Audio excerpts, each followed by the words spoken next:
My name is Kerry Rees. I am a partner and a patent attorney in the life science team at HGF. My background is in molecular biology and biochemistry. And in the last few years, I've developed a keen interest in IP matters that affect the food technology industry, particularly all proteins and all dairy industries. I work mainly with a wide range of companies, but particularly in startups and SMEs.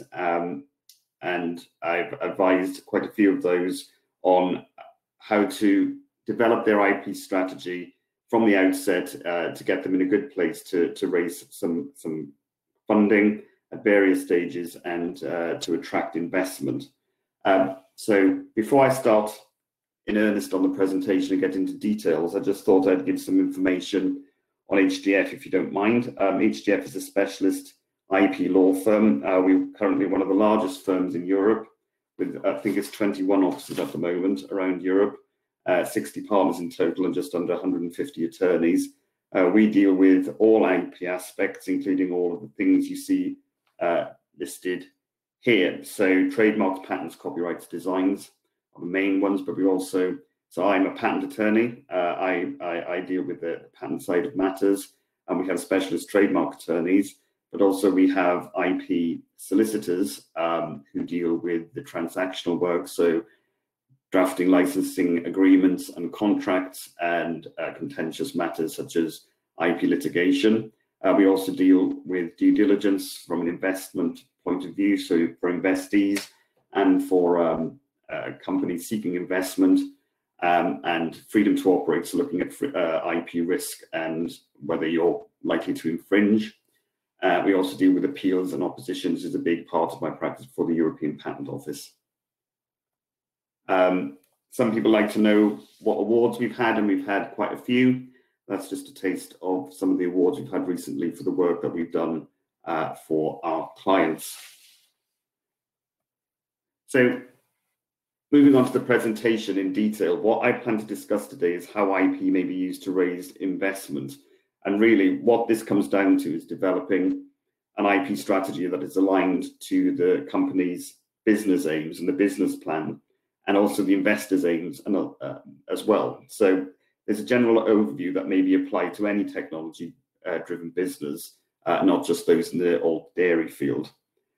In basic terms, what investors look for from an IP perspective is whether a target company can demonstrate that it's assessed its IP risk and what measures it has in place to mitigate that risk. So what the company needs to do is convince an investor that its investment is not going to devalue because of a faulty IP strategy, and that its investment will grow to exit. And can the IP underpin that investment? And this is important because in tech-driven companies, investors conduct IP due diligence, and investors are very much aware of the importance of IP, because a defective IP strategy can lead to a revaluation of the company, and the kind of the percentages and equity shares that investors want to take in exchange for a particular amount of money. And it can also affect the share price on exit and the exit strategy. So the IP strategy really is core consideration in attracting investment. So what are the core aspects of a good IP strategy, and what things do you need to think about? And really it's aligning the strategy to the business plan. And I've listed here in brief outline the kinds of things that you need to think about in developing your IP strategy. So what is your product or service? Have to make sure that your IP, your patent applications and patents are covering actually what you sell and the service you provide. Where do you provide that service? So intellectual property is often geographically restricted. So if you sell in a particular market, are you protected in that market?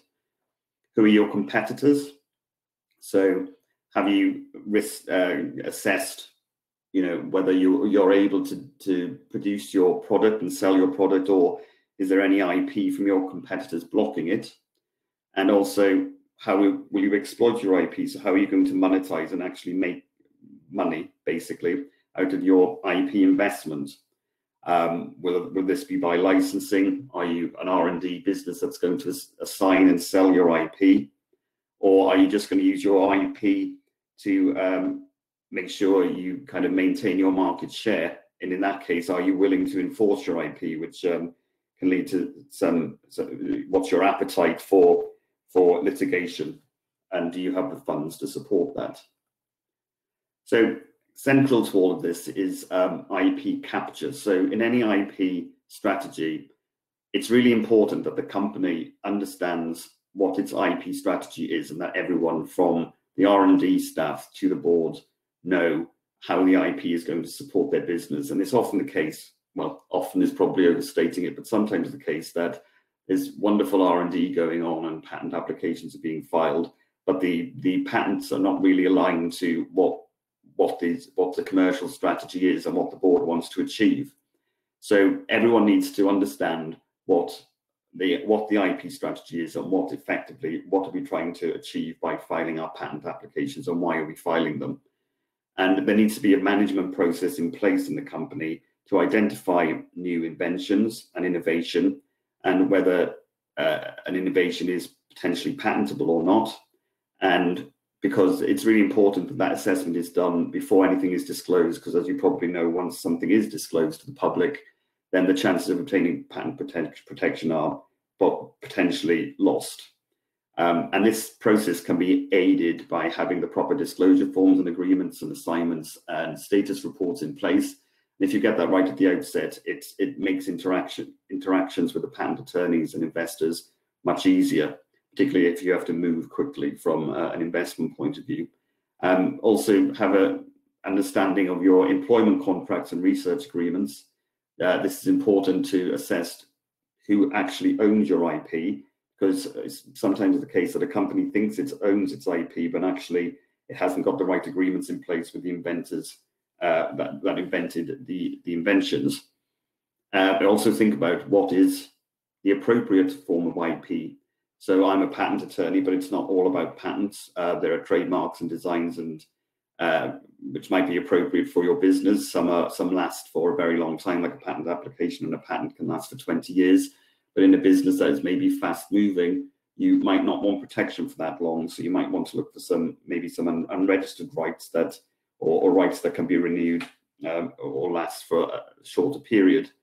And is your existing IP fit for purpose? And what I mean by that is, you might have a lot of patent applications, a nice, what you think is a nice kind of portfolio, but does it actually protect the thing that you want it to protect? And is it valid? Is it strong? Is it weak? Is it going to withstand challenge by third parties in the future?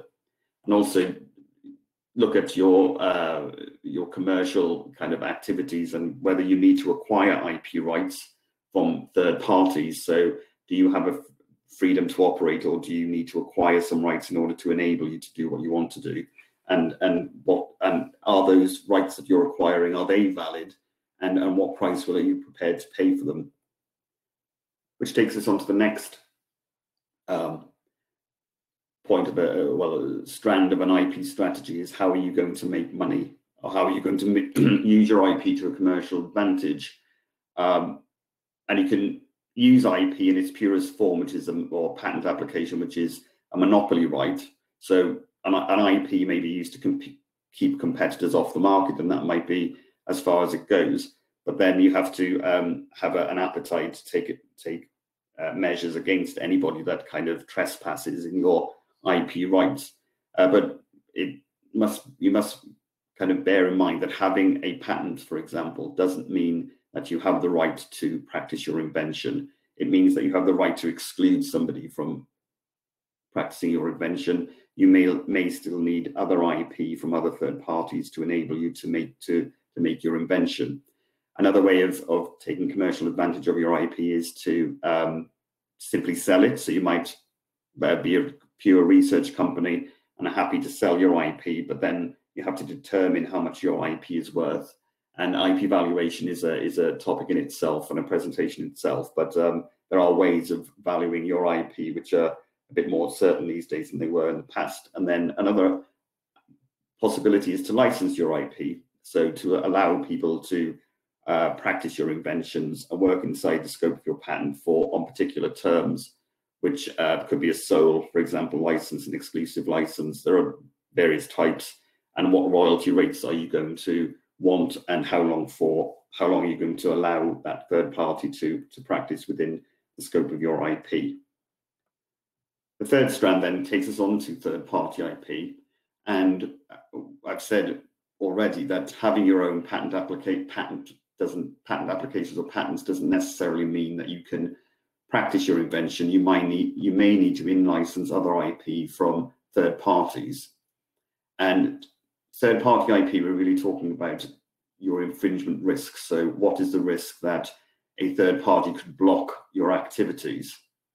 And that's assessed from the point of view of your commercial practice and what are you doing. So what product are you selling, what process or service, and does that fall within the scope of a third party IP right?